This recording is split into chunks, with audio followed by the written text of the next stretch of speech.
Assalamualaikum warahmatullahi wabarakatuh.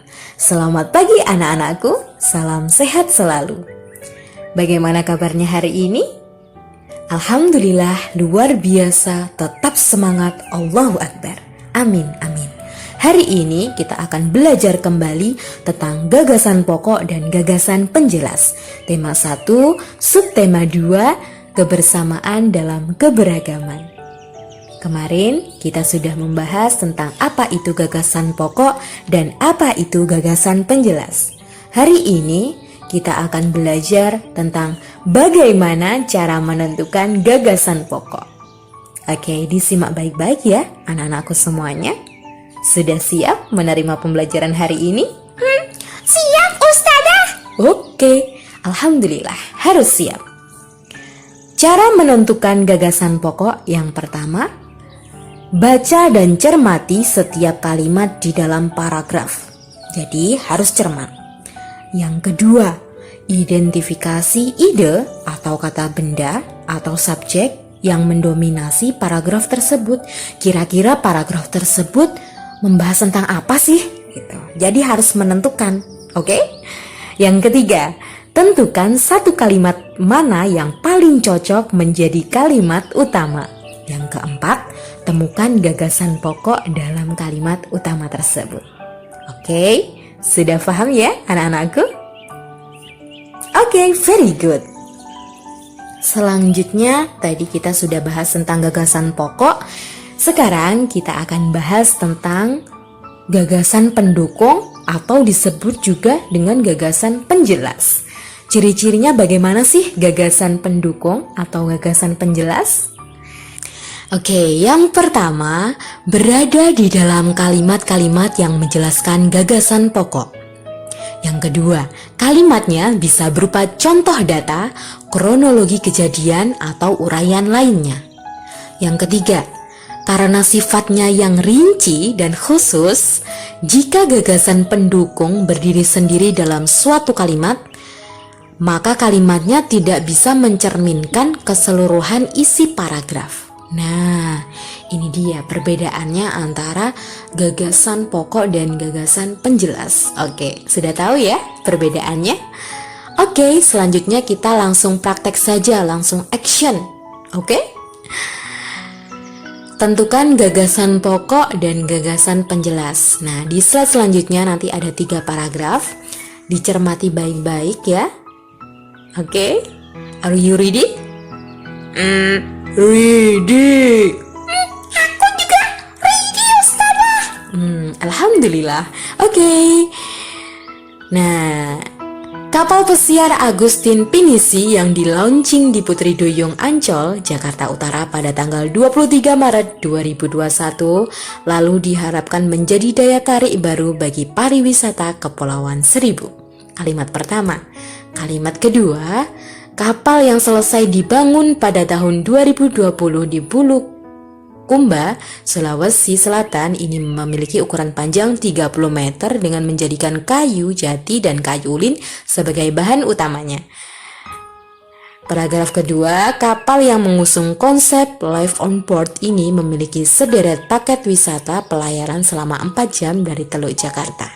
Oke, selanjutnya silahkan dicermati ya bacaan dari paragraf pertama sampai paragraf ketiga.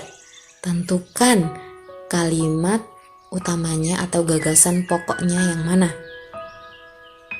Oke. Selanjutnya kita akan bahas bersama-sama mana gagasan pokok dan gagasan penjelas dari paragraf di atas tadi. Simak baik-baik ya anak-anakku semuanya. Kalimat utama terletak pada kalimat pertama dan kalimat berikutnya adalah kalimat-kalimat penjelas. Paragraf di atas termasuk jenis paragraf deduktif. Yang kedua, gagasan pokok dalam paragraf di atas adalah kapal pesiar Agustin Pinisi menjadi daya tarik baru bagi pariwisata Kepulauan Seribu. Yang ketiga, gagasan pendukung dalam paragraf di atas adalah seputar detail kapal, paket wisata yang ditawarkan kapal pesiar, serta protokol CHSE yang mereka miliki. Nah, itu tadi penjabaran dan pembahasan dari gagasan pokok dan gagasan penjelas dari paragraf di atas. Oke, kira-kira kalian tadi sudah benarkah menentukannya? Oke, alhamdulillah. Dan sekarang kita akan bahas bagaimana cara menyusun ringkasan teks. Diperhatikan ya anak-anakku semuanya. Ringkasan adalah bentuk ringkas suatu teks dengan tetap mempertahankan keaslian, urutan penyajian, dan sudut pandang pengarang. Ringkasan merupakan hasil dari kegiatan merangkum atau meringkas. Tujuan menyusun ringkasan adalah untuk memahami dan mengetahui isi sebuah teks. Selanjutnya, langkah-langkah membuat ringkasan. Yang pertama, membaca keseluruhan teks secara seksama. 2. Membaca teks berulang-ulang. 3. Mencatat pokok pikiran tiap paragraf. 4. Membuat ringkasan dengan bahasa sendiri berdasarkan pokok tiap-tiap paragraf. Oke? Ya. Selanjutnya, hal-hal yang harus diperhatikan dalam meringkas. Mengungkapkan kembali isi tulisan asli dengan kalimat tunggal. Merangkum frasa menjadi kata, kalimat tunggal menjadi frasa, dan kalimat majemuk menjadi kalimat tunggal.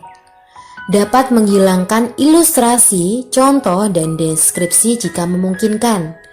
Menyingkirkan semua keterangan. Mempertahankan susunan gagasan asli.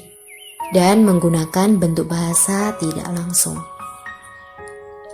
Jadi anak-anakku, dalam menentukan atau membuat ringkasan, kita harus tahu pokok-pokok tiap paragraf terlebih dahulu.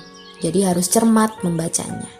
Lalu kita tentukan dan kita tulis ulang dengan bahasa kita sendiri tanpa mengurangi keaslian dan susunan penyajian. Oke? Ada pesan sedikit dari Ustazah. Keajaiban adalah nama lain dari kerja keras. Waktu adalah emas, apalagi waktu untuk belajar bukanlah lama, tapi sangat singkat. Jadi sebagai siswa-siswi, dapatkan dan buat waktumu di sekolah dan di rumah untuk mendapatkan sebuah ilmu. Kalau tidak, akan sangat sulit bagimu meraih mimpimu di dunia luar. Anak-anakku, terus semangat dalam menuntut ilmu. Berilmu tidak harus dengan tulis-menulis, kita bisa mendapatkan ilmu dari apa yang kita temui dan apa yang kita lihat. Oke? Tetap terapkan 6M. Jangan lupa ya, mencuci tangan, memakai masker, menjaga jarak, menghindari kerumunan, mengurangi mobilitas, makan makanan bergizi, dan yang paling utama adalah mendekatkan diri kepada Allah. Sholat 5 waktu, jangan lupa. Oke, tugas hari ini adalah KI 3 mengerjakan LKS tema 1 subtema 2 halaman 63-64. Akan dibahas ketika PTM nanti. Dan tugas KI 4 jangan lupa LKS tema 1 subtema 2 halaman 51-53 diupload di e-learning di KI 4. Oke? Terus semangat anak-anakku semuanya, jaga kesehatan, sholat 5 waktu, dan patuh terhadap orang tua. Oke? Oke, Ustazah. Alhamdulillah. Terima kasih dari Ustazah. Wassalamualaikum warahmatullahi wabarakatuh.